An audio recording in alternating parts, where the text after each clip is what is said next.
What is up, guys? I'm KBHD here, and my God, take a look at that feature. This is the brand new Xiaomi Mi Mix, the new world's most interesting phone in my opinion. So you remember the Sharp Aquos Crystal from a couple of years ago, that bezel-less phone that I've showed before, but with the chin that kind of made it look like an old Zune HD?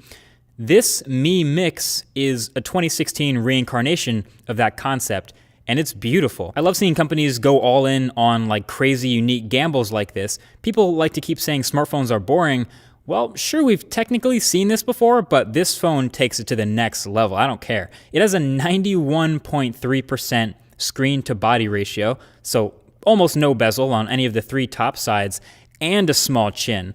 The huge display flows right up to the edges of the phone, so it just kind of looks and feels like you're holding just the display in your hands. It looks like the future.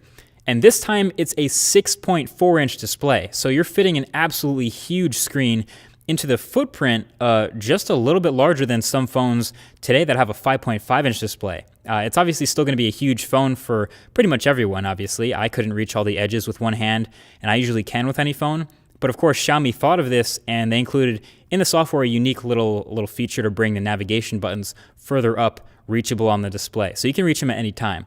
Fun fact, this is also actually a 17:9 display, which is why videos don't completely fill it like they did with the Crystal, but pretty much everything else does, especially if you capture your own media.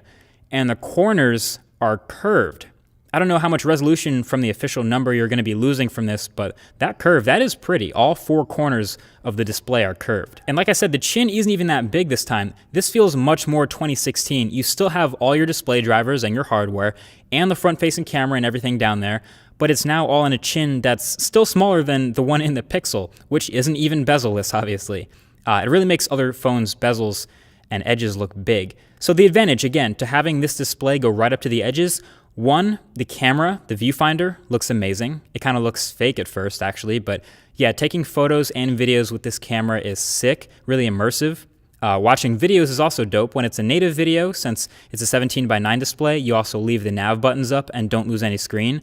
But if it's YouTube or something, some third-party app, it hides the nav buttons, and then you get these little black bars. Still looks pretty great, though.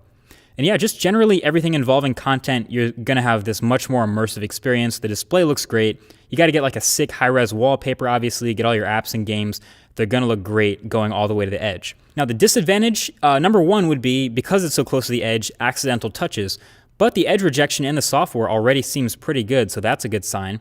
So the biggest con now is probably durability, because you know, obviously, if you drop this thing without a case, it doesn't stand a chance with almost no protection. And this polished ceramic body is about the slipperiest phone of all time, seriously, and as far as I know, there's only one case for it, the one that comes in the box, and no skins for it, so really, it's incredibly slick. If you don't like the included case, you're out of luck, but I guess at least the one that it comes with is actually pretty nice at keeping the modern look and a pretty frameless image. Now, this is already miles past the Sharp Aquos Crystal as far as usability. You can see it's running Android with MyUI on top of it. We already saw the usability feature for having the big screen, and that's because this phone is actually going to be sold. It has a price, roughly $500, and a date that it's going to go on sale, November 4th. So this thing is real. The phone you're looking at, the one I'm holding right now, has a Snapdragon 821 chip, 6 gigabytes of RAM, 256 gigs of storage, a 24-bit high-quality DAC, dual SIM card trays, a 4,400 milliamp hour battery, and a 16-megapixel camera. It's ready to hit the streets. I mean, these are top-notch specs. So the proximity sensor that's usually on the top of the phone has been replaced by an ultrasound sensor for the same purpose, and the earpiece for hearing your phone calls that's also usually at the top is now a piezoelectric speaker that vibrates the metal frame of the phone to generate sound. This is a smartphone concept/dream come to life, and I am more than happy to share this kind of stuff with the world. Again, an easy route for a company you've never heard of is to just build something that's really close to what's already familiar with people. That's a big reason why you'll see so many iPhone clones. But this crazy gamble of a phone that they actually made, that's actually meant to be sold, I love it. I love it. It's like if you said smartphone design was getting boring, this one's for you. Welcome to 2016. It's not even available in the US right off the bat, but I hope it does well enough over in China that they do bring it over here. I'm glad it exists.